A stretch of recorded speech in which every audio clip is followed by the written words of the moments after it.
Choisir le courtier qui promet le prix de vente le plus haut pour une propriété, ça, c'est une erreur que les gens font souvent en choisissant leur courtier. Ça m'est arrivé encore récemment, je m'en vais évaluer une maison à Rivière-des-Prairies. On fait le tour de la maison, puis le monsieur il me parle de la manière que sa maison est construite. C'est une construction avec un frame, c'est spécial un peu, là, tout en béton. Puis honnêtement, ça peut résister à des tremblements de terre. Fait que, tu sais, il me dit c'est vraiment mieux qu'une maison normale. Le problème, par contre, c'est que c'est à peu près le seul à avoir ça dans son secteur. C'est vraiment une maison qui est overbuild. Puis moi, quand je me promène, mais je remarque tout ce qu'un acheteur normal va me dire. Les acheteurs normaux ne me parleront pas du frame en béton. Le monde achète qu'est-ce qu'il voit. Fait que moi, je vois, ben il y a un manque de finition, la peinture n'est pas faite, on est encore sur le primer. Puis tu sais, le primer, honnêtement, là, ça salit quand même assez facilement. Fait que tu sais, ça n'a pas l'air frais. Donc, même si la propriété est récente, le look est vraiment pas son meilleur. Puis en plus de ça, rajoute à ça, il n'y a pas de cour arrière, puis le sous-sol n'est pas fini. Fait qu'en faisant le tour, bien, je lui demande combien il pense obtenir pour sa maison. Pas pour savoir combien, rendu à la table de cuisine, il faut que j'y dise pour signer le contrat avec ce client-là, parce que réellement, je ne suis pas ce genre de courtier-là. Mais plutôt pour savoir si on est loin de la réalité. Parce que depuis le début, je vois que sa maison, il voit juste le positif, mais en même temps, il a l'air de fermer les yeux sur tous les aspects négatifs de sa propriété. Puis avec le temps, bien, moi, j'en suis venu à reconnaître ce genre de vendeurs-là. Ils demandent presque toujours trop pour leur propriété. Puis, fait que là, dans le fond, le gars, il me dit ben, je pense que je peux avoir 800 000 minimum pour ma maison, mais comme je pense qu'on peut aller chercher même 850 000.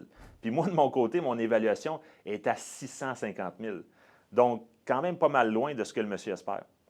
Fait que moi, j'y montre tout ce qu'on fait pour vendre une propriété. Je passe au travers de notre plan de marketing. Puis finalement, on arrive au moment où on parle du prix de la propriété. Fait que là, je lui sors mon évaluation, puis j'y montre. Il n'y a aucune vente comparable qui est vraiment proche de ce que lui veut avoir.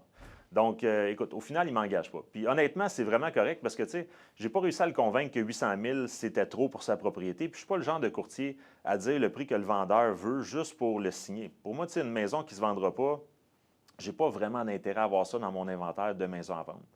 Anyways, quelques jours après, je regarde sur Centris, puis je vois que la maison a été inscrite avec un autre courtier à, tiens-toi bien, 885 000. Puis là, j'ai suivi avec intérêt qu'est-ce qui s'est passé avec cette maison-là au cours des mois. Puis ça, c'était au mois de mars dernier. Fait qu'ensuite de ça, bien, ils ont baissé le prix de 100 000 puis toujours, bien, la maison ne s'est pas vendue. Puis après ça, ils ont fait une autre baisse de prix majeure, puis ils l'ont baissé à 699 000. Puis toujours pas vendu. Fait que ça fait 9 mois que la maison est sur le marché, puis elle ne s'est pas vendue. Puis là, le contrat vient d'expirer avec le courtier sans que ça se vende. Fait que, tu sais, ça a servi à quoi d'engager le courtier qui a juste promis le plus haut prix pour signer ce client-là? Tu sais, la maison maintenant n'est pas vendue, puis elle va être encore plus difficile à vendre parce que tout le monde l'a vu pendant 9 mois. Puis qu'est-ce que les acheteurs pensent quand une maison ne se vend pas rapidement? Bien, il doit avoir un problème avec la maison. Fait que bonne chance pour la vendre au meilleur prix possible maintenant.